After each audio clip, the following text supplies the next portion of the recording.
कानून के लिए सबसे बड़ी चुनौती है वो है कानून बनाने वाले और कानून को लागू करने वाले। अगर ये लोग उस कानून के प्रति अगर ईमानदार हो जाएं तो शायद अपराध कम हो और सारी व्यवस्थाएं पटरी पर स्मूथली चलें। आज बात हुई है देश में जगह जगह कलकत्ता रेप कांड हुआ, बड़ा प्रदर्शन हो रहा है और उसकी सीबीआई जांच हो रही है, परंतु देश के कई जगह इससे भी जघन्य कांड होते हैं, लोग लगातार आंदोलन करते हैं, कई सुनवाई नहीं होती। डिटेल में इस वीडियो में बात करेंगे, आप इस वीडियो को अंत तक देखें। नमस्कार, मैं नंदन सिंह बिष्ट, आप देख रहे हैं इमेम दस्तावेज। अगर आप इस वीडियो को YouTube चैनल पर देख रहे हैं और चैनल पर नए हैं तो चैनल को सब्सक्राइब करें, बेल का आइकन भी दबाएं। अगर आप इसको फेसबुक पेज पर देख रहे हैं तो पेज को लाइक करें। अगर आप इसको इंस्टाग्राम पर देख रहे हैं तो हमें फॉलो करें और वीडियो को शेयर करते रहें।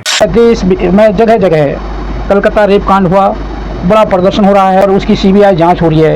इनके बयान एक दूसरे से मेल नहीं खा रहे हैं, ऐसा सीबीआई कह रही है। इनमें 2 प्रथम वर्ष के ही ट्रेनी डॉक्टर्स हैं, एक हाउस सर्जन और एक ट्रेनी है। एक न्यूज चैनल के जांच एजेंसी के सूत्रों का हवाला देते हुए कहा गया कि ऐसा नहीं लगता कि चारों डॉक्टर अपराध में शामिल थे, लेकिन वे ये जांचना चाहते थे कि क्या उन्होंने सबूतों से छेड़छाड़ करने में भूमिका निभाई या वे किसी साजिश का हिस्सा थे। जांचकर्ताओं ने डॉक्टर के साथ यौन उत्पीड़न और हत्या से पहले की रात की घटनाओं के सिलसिले को भी जोड़ा है। कोलकाता पुलिस के घटनाक्रम के अनुसार इसमें से एक डॉक्टर ने अगले दिन सुबह 9:30 बजे सेमिनार हॉल में पीड़िता का शव देखा और अधिकारियों को इसकी जानकारी दी। घटनाक्रम से पता चला है कि सीबीआई द्वारा जांच अपने हाथ में लेने से पहले शहर की पुलिस ने इन चारों डॉक्टर्स से पूछताछ की थी। सीबीआई को तीसरी मंजिल के सेमिनार रूम में इन 4 डॉक्टरों में से 2 के फिंगरप्रिंट्स मिले थे, जहां शव मिला था। सीसीटीवी कैमरे ने उस रात हाउस सर्जन को पहली मंजिल से तीसरी मंजिल पर जाते कैद किया। हाउस सर्जन ने कहा है कि वे उस रात 2:30 बजे तीसरी मंजिल पर गया था। इंटर्न तीसरी मंजिल पर था और उसने उस रात पीड़िता से बात की थी। सूत्रों के अनुसार पीड़िता और 2 प्रथम वर्ष के ये ट्रेनी डॉक्टर्स आधी रात को आसपास खाना खाए थे। फिर वे सेमिनार रूम में भी गए और ओलंपिक्स में नीरज चोपड़ा की भाला फेंक स्पर्धा भी देखी। रात करीब 2 बजे दोनों सहकर्मी स्लीपिंग रूम में चले गए, जहां ड्यूटी पर मौजूद डॉक्टर्स आराम कर रहे थे। पीड़िता सेमिनार रूम में ही रुकी रही। इंटर्न ने कहा कि वो इंटर्न रूम में थी। ये दोनों कमरे सेमिनार हॉल, स्लीप और इंटर्न रूम तीसरी मंजिल पर एक दूसरे के करीब स्थित है। सुबह करीब 9:30 बजे पोस्ट ग्रेजुएट ट्रेनी डॉक्टरों में से एक, जिसके साथ पीड़िता ने पिछली रात खाना खाया था, वार्ड राउंड शुरू होने से पहले उसे देखने गया। कोलकाता पुलिस की टाइमलाइन के कर्मियों और वरिष्ठ डॉक्टरों को सूचित किया, जिन्होंने अस्पताल के अधिकारियों को सतर्क किया। सीबीआई को 4 डॉक्टरों और आरजी कर मेडिकल कॉलेज और अस्पताल के पूर्व प्रिंसिपल संदीप घोष पर पॉलीग्राफी टेस्ट की अनुमति मिल गई। घोष प्रज्वल रेवन्ना के खिलाफ एसआईटी ने 2000 से अधिक पन्नों की रिपोर्ट पेश कर दी है, जिसके बाद उम्मीद जताई जा रही है रेवन्ना की मुश्किलें बढ़ेंगी। पूर्व सांसद प्रज्वल रेवन्ना के खिलाफ कर्नाटक पुलिस की एसआईटी टीम ने यौन शोषण मामले समेत 4 मामलों में चार्जशीट दायर कर दी है। प्रज्वल के साथ ही उसके पिता एचडी रेवन्ना के खिलाफ भी चार्जशीट फाइल की गई है। एसआईटी ने 2000 से अधिक पन्नों में 150 से ज्यादा गवाहों के बयानों को दर्ज करते हुए एक विशेष अदालत में आरोप पत्र दाखिल किया गया है। इस मामले में रेवन्ना पर आरोप है कि उसने अपने घरेलू सहायिकाओं पर कथित यौन शोषण का आरोप है। कर्नाटक के हासन लोकसभा सीट से सांसद रहे प्रज्वल रेवन्ना पूर्व प्रधानमंत्री और जनता दल सेकुलर एचडी देवगौड़ा के पोते हैं। रेवन्ना के खिलाफ भारतीय दंड संहिता की धारा 376, 376(2) के 354, 354(a) और 354(b) के तहत आरोप लगाए गए हैं, जबकि प्रज्वल के पिता और देवगौड़ा के बेटे एचडी रेवन्ना के खिलाफ भारतीय दंड संहिता की धारा 354 और 354(a) के तहत आरोप लगाए गए हैं। एसआईटी द्वारा दाखिल किए गए आरोप पत्र में घटनास्थल से मिले साक्ष्य में जैविक, भौतिक, वैज्ञानिक मोबाइल के साथ अन्य भी साक्ष्य शामिल हैं। एसआईटी ने दायर किए गए आरोप पत्र में बताया है कि इससे जुड़े विशेषज्ञों की राय लेकर यह रिपोर्ट तैयार की गई है। वीडियो पिता पुत्र के खिलाफ आवास पर काम करने वाली घरेलू महिला सहायिका ने आरोप लगाया था कि उसका कई बार यौन उत्पीड़न किया गया है। शिकायत दर्ज कराने वाली पीड़िता एचडी रेवन्ना की पत्नी भवानी की रिश्तेदार है।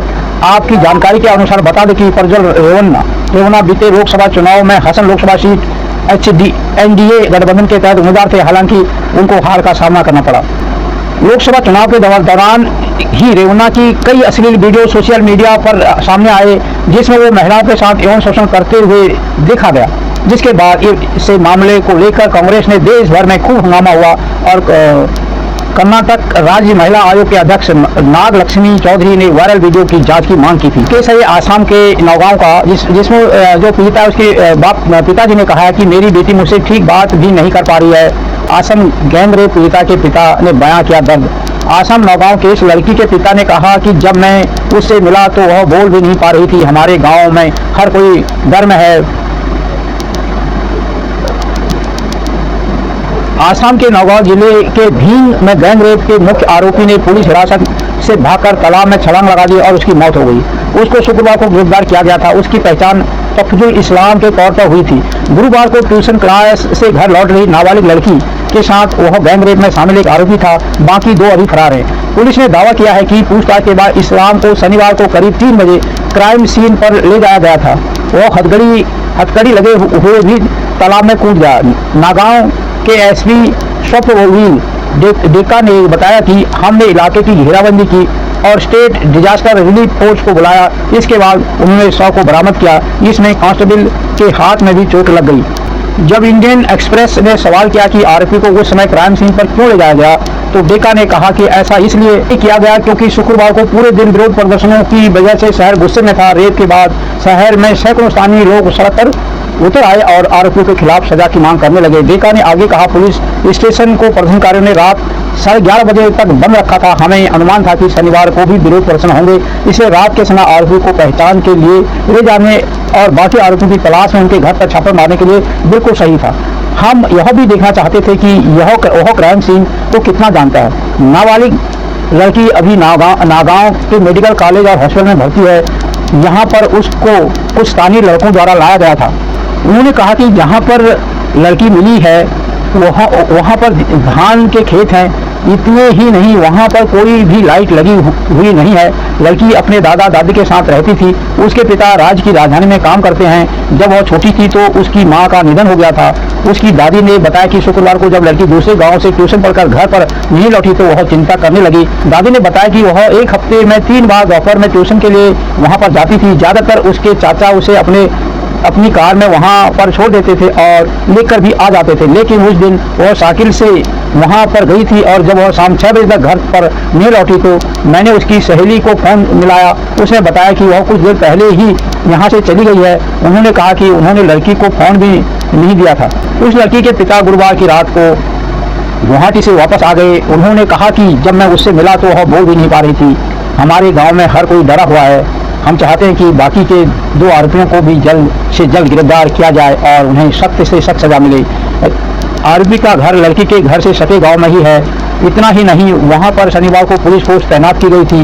स्थानीय पुलिस स्टेशन पर एक अधिकारी के मुताबिक तनाव बढ़ने की आशंका के चलते जिले में अलर्ट जारी कर दिया है। शुक्रवार को मुख्यमंत्री हेमंत बिस्वा शर्मा ने कहा था कि मैं हमेशा कहता हूँ कि लोअर असम, सेंट्रल असम और बराक जैसे जगहों पर हमारे अपने लोग काफ़ी डर में जीते हैं। लड़की के चचेरे भाई ने कहा कि वह स्वाभाविक है कि इस घटना के बाद लोगों के मन में दूसरे समुदाय के बारे में कुछ शक तो होने ही लगेगा।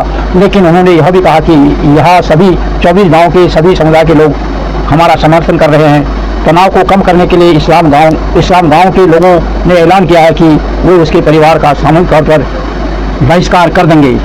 आरोपी के गांव में रहने वाले सकलीन मुश्ताक अहमद ने कहा कि शनिवार को हमारी एक मीटिंग हुई और हम सभी ने सामूहिक तौर पर फैसला किया कि उसके परिवार को अलग थलग कर देंगे। इतना ही नहीं, हम उसके शव को अपने गांव के कब्रिस्तान में भी दफनाने की इजाज़त बिल्कुल नहीं देंगे। हम हमेशा अलग अलग समुदाय के लोगों के साथ रहते आए हैं और हमने यह फैसला इसी वजह से लिया है कि हम सभी साथ में ही रह सकें।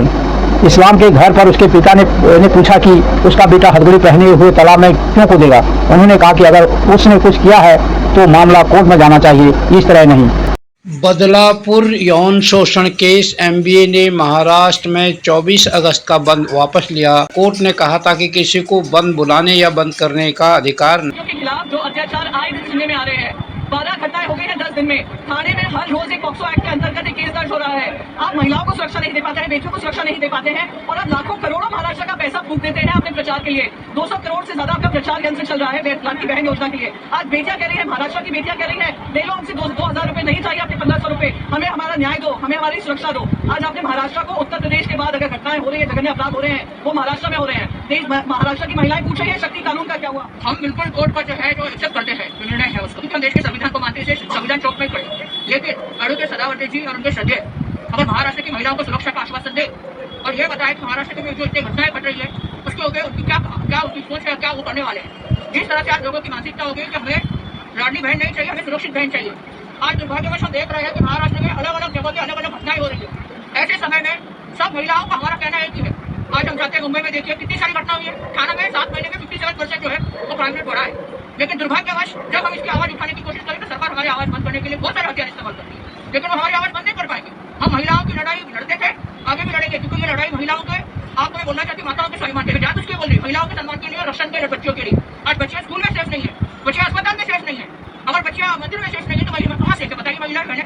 तो सिर्फ बहनों की बात नहीं होनी चाहिए, जिस तरह से सब हमारा कहना है कि इसको न्याय मिलना चाहिए, उसके लिए लड़ाई लड़ने का काम हम कर रहे हैं। हम चाहेंगे कि इसके लिए जो लड़ाई लड़ने का काम हम कर रहे हैं, जिस तरह से देख रहे स्पेशल हॉस्पिटल की बात हो रही है, अभी समझता आ रहे हैं बीजेपी से निकली है और बनाने का काम, उसको लड़ने का काम कौन करेंगे, उज्ज्वल निकल के जो बीजेपी से टिकट से लड़े हैं, तो लड़की को न्याय कैसे मिलेगा। हमारी लड़ाई लड़की के न्याय के लिए, हर महिला के सम्मान के लिए और रक्षण के लिए, तो लड़ाई लड़ते रहे। सरकार को ऐसे ही पहले माननीय हाईकोर्ट ने हड़ताल लगाई है, सुमोटो पूरी घटना को अपने विचार से रखा है, और जिस तरह से जो घटना अब सामने आ रही है, तो लड़कियों के ऊपर अत्याचार ये 15 दिन से यहाँ पर चल रहा था, ये भी जो बाल आयोग जो आया उनके माध्यम से सामने आया है। हमारी मांग हुई थी कि ये संचालक मंडल जो है उसमें, क्योंकि वो बीजेपी और आरएसएस का है, उसको बचाने की कोशिश सरकार कर रही थी, ये स्पष्ट हो। महाराष्ट्र में कंटिन्यू ये सब घटनाएं स्कूल के बच्चों के ऊपर हो रही है, पूरे महाराष्ट्र में। इधर में अभी आज 4 जगह घटना हुई है। ये अपनी सरकार जो है, ये सरकार पूरी फेल हो चुकी है। उनका कोई भी डर, और इनके माध्यम से जो प्रशासन काम कर रहा है उनके ऊपर किसी का डर नहीं रहा है। और महाराष्ट्र जैसे राज्य में इस तरह की घटना होना, ये महाराष्ट्र की जनता के लिए बहुत तकलीफदायक है। माननीय हाईकोर्ट ने कल इतने बहुत ही अर्जेंसी में जो कल इस बंदे को अघोषित करने का उन्होंने जो कोशिश की है, ठीक है, हम इस मैटर में सुप्रीम कोर्ट में भी जाने का, हम जब सब लोग मिलकर बैठेंगे तो इस विषय को हम लोग सुप्रीम कोर्ट में भी जाएंगे, क्योंकि इतने जल्दी ऐसा माननीय हाईकोर्ट ने जो निर्णय देखे उनका अधिकार है, पर राज्य की जनता में ये सब घटनाओं के पीछे बहुत ही तकलीफ है, लोग गुस्से में हैं। इसकी दखल माननीय हाईकोर्ट ने लेना चाहिए, ये भी मांग हम करेंगे, क्योंकि बच्चे स्कूलों में भी असुरक्षित है तो बहुत ही मुश्किल है। और सरकार जो छुपाना चाहती है, और खुद सरकार जैसे कल माननीय हाईकोर्ट ने डिसीजन दिया तो सरकार बोलती कि हम राज्य को ये राज्य के लोगों को भड़का रहे। जनता भड़क गई, आपके जो कारोबार आप लोग कर रहे हैं, आपकी जो व्यवस्था है, व्यवस्था से लोग परेशान हो गए और आपके बारे में गुस्सा है। ये सरकार को समझ नहीं रहा है, ठीक है, जनता के पैसे को लूट कर वो अपनी पीठ अपने हाथ से ठोक रहे हैं, तो वो ज्यादा समय का समय नहीं। तो ये था कि किस तरीके के अपराध हो रहे हैं और अपराधों के ऊपर आम जनता विरोध कर रही है, और एक स्वाभाविक है प्रतिक्रिया का आना। और आपकी इन सब बातों पर आपकी क्या राय है? आपको हमारी वीडियो पसंद आई हो तो इसे लाइक करें और ज्यादा से ज्यादा शेयर करें, ताकि बाकी लोगों तक भी ये जानकारी पहुंच सके। हमारे चैनल को सब्सक्राइब करना बिल्कुल ना भूलें और हमारी वीडियोस को सबसे पहले देखने के लिए बेल आइकन को भी जरूर प्रेस करें।